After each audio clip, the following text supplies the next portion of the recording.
Pastor Michael proudly showed me the place where his church was putting in new toilets. I was still adjusting to the smell, trying to pass it off like it didn't faze me, like I walked down urine-soaked dirt roads every day.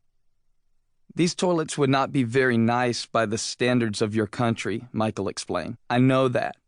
But here in the slums of Kampala, Uganda, so many children are sick because the food they eat is cooked right next to the hole in the ground where they go to the bathroom. So our church is building the nicest toilets we can here for the children.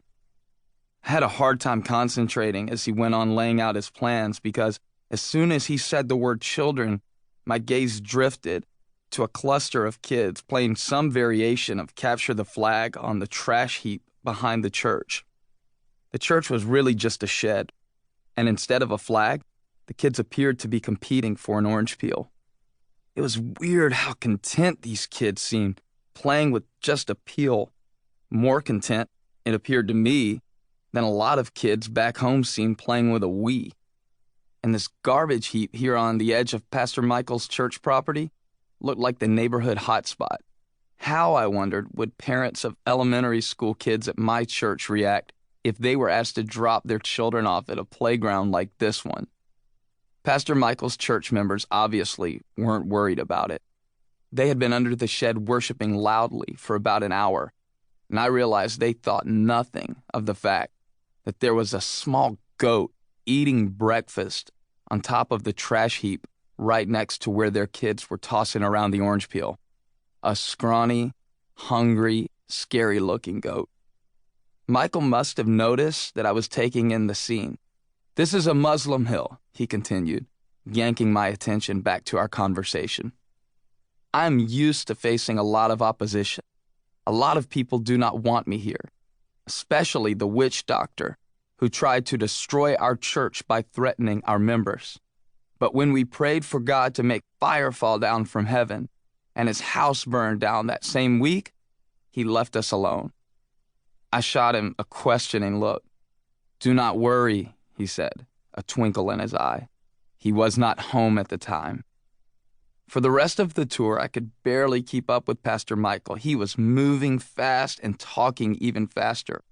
I felt clumsy and white trying to dodge the mud puddles while he led me down alleys through the slum. This was his village, he said. With every step, he detailed how he wanted to transform it for Christ.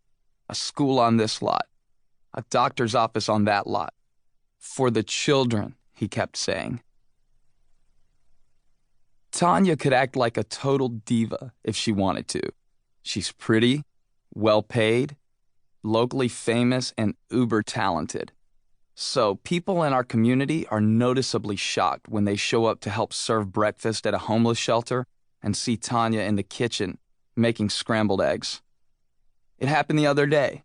She was volunteering with an outreach group from our church when somebody asked me, "Isn't that the lady from the news?" "Yeah, that's Tanya. She's awesome." "What's she doing here?" "She's serving." "Huh. Wow. That's impressive." Actually, I would describe the way Tanya does her life as a few notches above impressive. I'd characterize it as audacious. Strictly according to her job title, she's a news anchor, a multiple award-winning one at that, but news anchor doesn't begin to capture the essence of who Tanya is. She's a community service superhero who has designed her life around leveraging her on-camera talent to make an off-camera impact. She's better at it than anyone else I've ever met. Charlotte is filled with teen moms, homeless families, and shut-ins who have been touched by Tanya's passion to serve. And she's relentless about recruiting others to serve with her. In her latest project, she set out to convince thousands to join her for an initiative called Love Week. She was asking them to commit to giving 5,000 hours of service to the city in a single week. It had never been done before. I can't say I was surprised when I heard that Love Week added up to more than 10,000 service hours. That's just how Tanya rolls. When she gets a vision, it usually sounds a little out there. People try to explain to her that it's never been done before. And I think she likes it that way. If it's necessary and it's never been done, She seems to assume that's because God intends for her to do it.